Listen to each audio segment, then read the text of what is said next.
Because I think it's at 0. Yeah.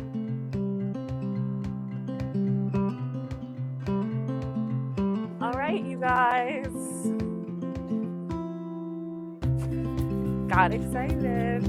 Oh, everyone can put their stuff in, I think.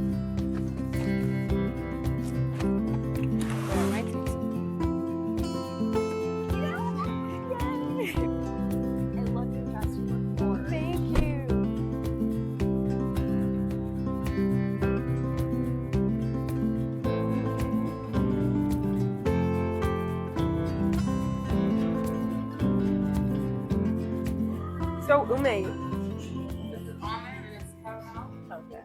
What were you guys up to this summer? Did you guys go on any like trips and stuff? I moved here to New York City. Oh my god, so wait, that took up a lot of your summer. A lot of my summer, and I was in my sabbatical era, so I was just chilling. I started work in August, so my summer was taken up one by like me enjoying my last few days with them, and then moving and starting work. Wait, I love that. I knew you went on a trip though. Yeah, to Croatia. How was that? It was so nice. Even though it was a beach trip though, I didn't really relax. I felt like we were out clubbing every night. Wait, period. That's the vibe. Yeah. No, I feel like this year I want to be so much more intentional about taking more vacation time. Because every year I just do one big vacation in the summer and that's it. I feel like that's like not sustainable. Yeah. But this past summer I just went on my big extravaganza. I just got back like 3 weeks ago. It was so fun, but I'm like, it's time for another trip already. Yeah. Hell yeah. So we're doing girls trip Hamptons. Yeah. It's your second time. Your My first time. time. I can't wait to see what it's like. So it'll be interesting. I can't wait to show you guys everything. Let me not drive through a red light. Okay, so right now we are on our drive to the Hamptons, and something that I noticed the first time I ever went to the Hamptons is like, it's not the most accessible if you're like a young person who just like wants to go out, like for example, for like a day with your friends, or like have a day trip where you like go to the beach and then you go out at night, because the only way to get there is by train. Where, for example, where did you get off at, Ume, when you took the train that one time? Hampton, somewhere like the East Hampton stop. If you get off there, like you have to get an Uber Yeah. to anywhere. We stopped at that East Hampton train stop, and we were like, okay, let's go into town. So we actually walked into town, but then we were like, we want to go to the beach, and the beach was a 5-minute Uber drive, and the 5-minute Uber drive was $80. So did you end up walking? No, we paid the $80. Oh my god. Oh, the biggest hack to be able to go to the Hamptons is like having a car. So we're driving out there now so we can go to a couple of the different spots, and low-key they're far away from each other. So there's like East Hampton, Sag Harbor, Southampton, and then we're going to stay in Montauk, which is all the way at the end. So we kind of have a little bit of driving to do, and if we took like an Uber, for example, we would have had to Uber around a million places, and it would have costed us $1,000.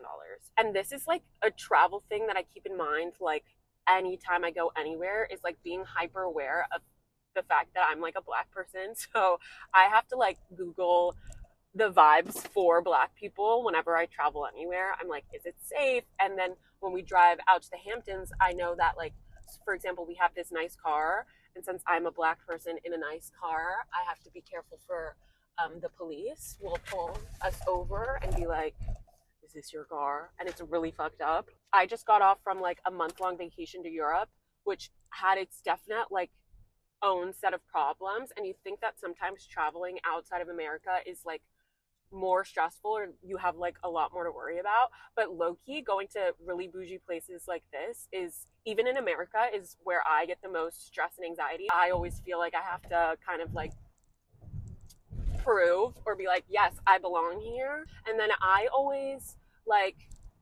find the places where I feel like I'm going to be safest. So since I've been to Gurney's and Montauk with my entire family, I know we'll be treated nicely. Like we'll go and have a good time. And then this time around, we're going to visit Sag Harbor, which is a historically Black area, this area of Sag Harbor that we're going to, which is really cool to go to spaces like that just because it's fun to see different areas of like my community and different places around the world. So I really enjoy that. And that's where we're pretty much locked into this trip.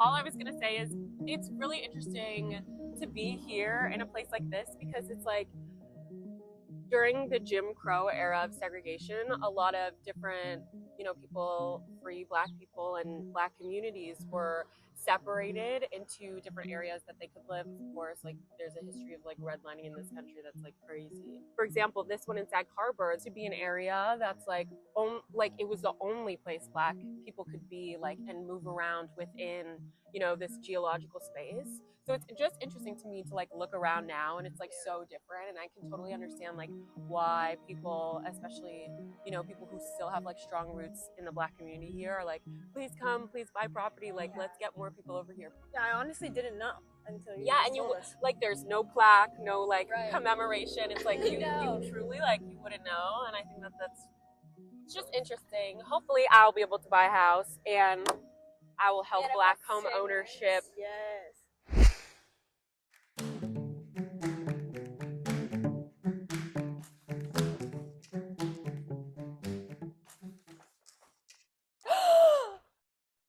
Wait, Alexis, is this?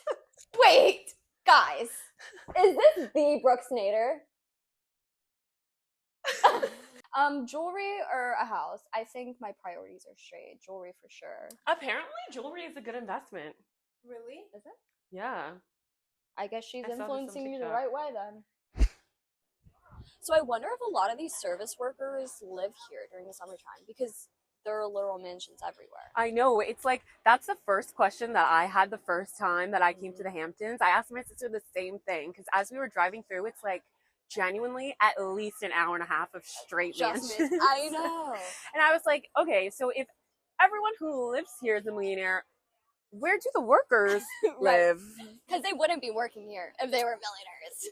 Exactly, precisely. And so my sister was kind of telling me a little bit about how, like, for example, at a place here like Gurney's where they're like employing like so many people, especially in the summer, some of these resorts and locations will put up a lot of their workers, but really that there is a lot of difficulties that service workers would have getting out here every day. Imagine like how early, if you have to drive out from like a more affordable town, which is like way further closer to New York City on Long Island. It's kind of weird thinking about like the class structure of it all here while everyone's enjoying themselves. I resonate so much with like, the people who have to grind and hustle and the people who are coming up here to work and everything. It's so hard to be like, turn that part of your, I guess, brain off and just be able to enjoy and relax, because I like really have trouble with that, like spending a lot of money on like enjoying a nice luxurious vacation and like feeling like I have to save up and work hard and like be like more of like grinding vibes.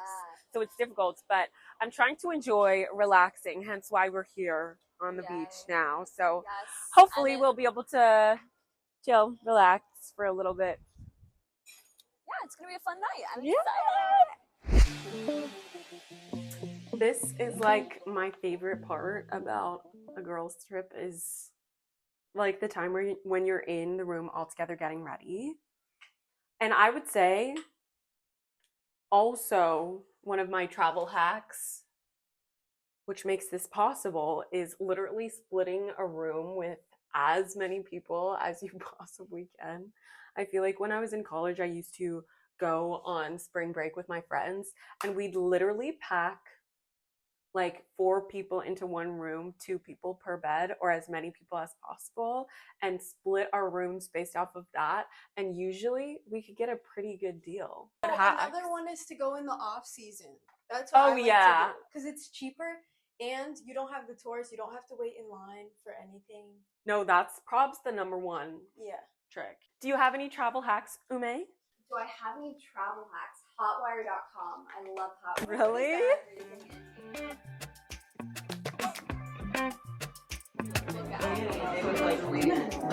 I'm like, and I low-key, I have some historical knowledge about this, because did you guys know that when they were building the infrastructure out here on Long Island and everything, and when they were thinking about the public bus routes to be able to access Long Island from Manhattan and New York actual city, they made sure to build all the bridges too slow for public buses to pass. So you couldn't live in for a while and get out here because they purposely built the infrastructure so that public transport, aka the transportation that most low income people would take, can't even come here. And sometimes I'm like, that's what I remind myself when walking around here, because it's all built off of being as accessible as possible, which is great.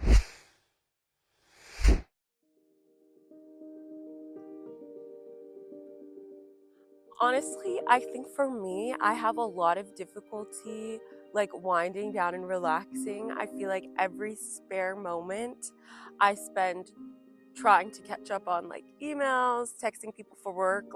I'm constantly thinking and doing work. And I feel like that part of it has to do with the fact that I have such a non-traditional job. It's really easy to feel like it consumes your entire life. Another part of it definitely has to do with my background and the way that I was raised.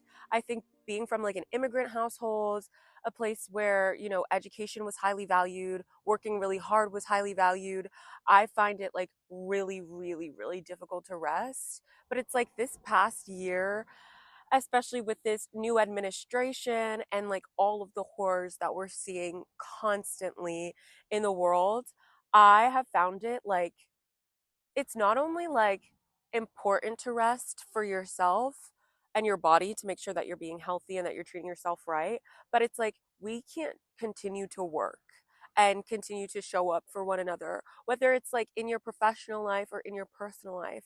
It's really hard to show up without doing that work to make sure that you're resting and relaxing yourself. I just want to take a little break every now and then to make sure that I am just taking care of myself and making sure that I am well rested so that I can do the work that I really care about doing from a mindset that's healthy and rested.